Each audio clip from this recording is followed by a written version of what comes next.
This is Jumbo Commander for another Kaladesh set review. Today we have green. If you're interested in hearing about Nissa Vital Force or Avaya Pashiri Sage Lifecrafter, go ahead and check out my other videos, one of them on Planeswalkers and the other on Legendary Creatures. First up, for all these future Commander staples, Wildest Dreams XX Green, return X target cards from your graveyard to your hand. This is a regrowth effect. It's really great to be able to get cards from your graveyard back to your hand. It means your graveyard becomes a resource, and you get some more redundancy in your deck. And these are good effects, and it's no wonder that this effect is pretty good because it's flexible. Now, you're paying one more for a regrowth, getting one card back, but you're paying the exact same amount for a restock, getting 2 cards back. What's the next step up? That'd be 7 mana. Okay. Well, for 7 mana, you get 3 cards back. Well, what's the comparable card? I think it's got to be Praetor's Council. 8 mana. Get all your cards from your graveyard to your hand, and you have no maximum hand size. Wow, Praetor's Council just seems to go way over the top of Wildest Dreams.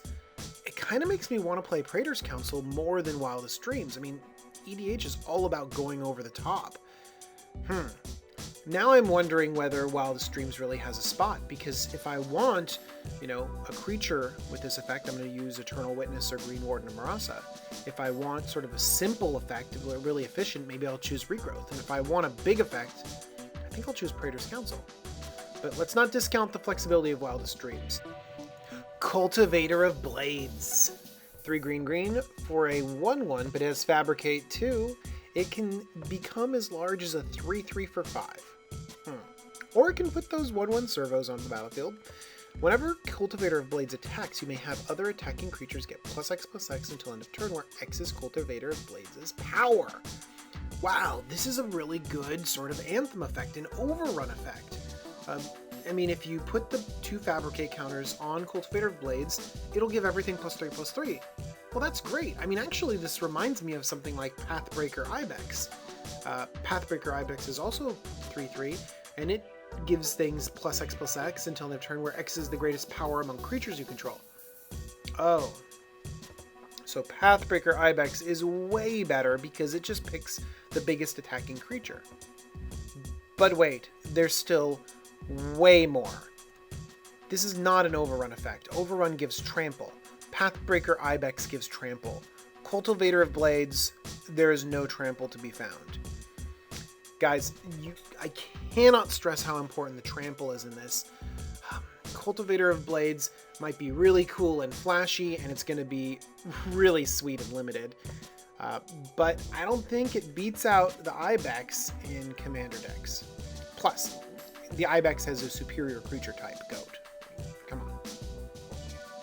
And now we have my favorite card in green from Kaladesh's Dubious Challenge.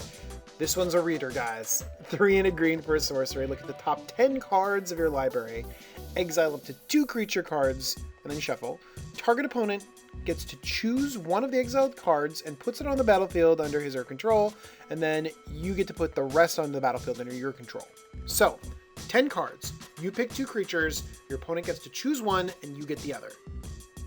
Why on earth would you give your opponent the choice of the best creature in your top 10 and you get the second best? That doesn't seem like it works out. Oh, but it does. First off, the politics involved are great.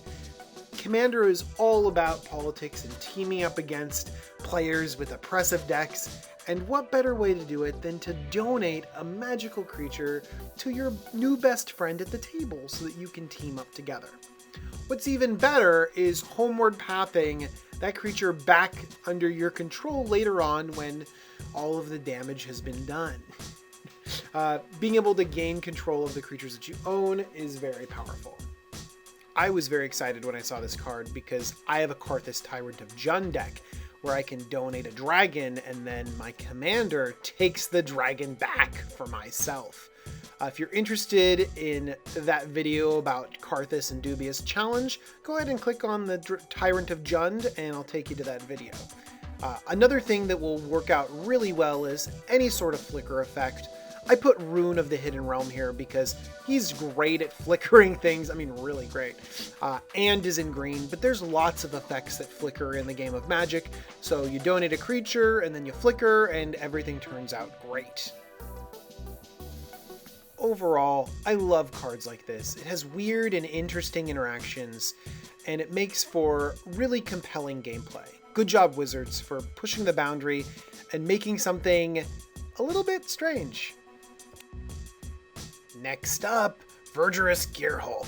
3 green for a 4/4 trample. Enters the battlefield, distribute 4+1/+1 counters among any number of target creatures you control. So he can, worst case scenario, 8/8 trample. Oh my gosh. But what this guy is great is he spreads the love. I mean, I'm not even going to mention Armorcraft Judge. Actually, I'm going to mention Armorcraft Judge. First off, she's riding a Rhino. She's riding a Rhino. But 4 mana for a 3/3, when she enters the battlefield, draw a card for each creature you control with a +1/+1 counter on it. Oh, the combo. I know that there are really sweet +1/+1 counter decks on there. I have a Varel of the whole clad deck, and it is so much fun. And you want to just spew counters all over your creatures. How about those of you who have Anafenza decks, who just want to keep putting +1/+1 counters on all of your creatures, and the Verdurous Gearhulk just throws them all over the place, just vomits +1/+1 counters everywhere. Armorcraft Judge is going to draw you cards, which is great. Oh, I'm so stoked for this card. I think it's going to be just insane and limited. I'm really wondering how it's going to perform in my cube. I'm super excited, and I love the art. Everything about this card is spectacular. I can't stop gushing about it. Those were the cards in green. I know there aren't very many. There were some quick hits in there, but I'm super excited to see how they'll shake up the Commander format. Remember, there's more videos coming, and if you like this channel, please subscribe and comment. I'd love to talk to you. See you later, guys.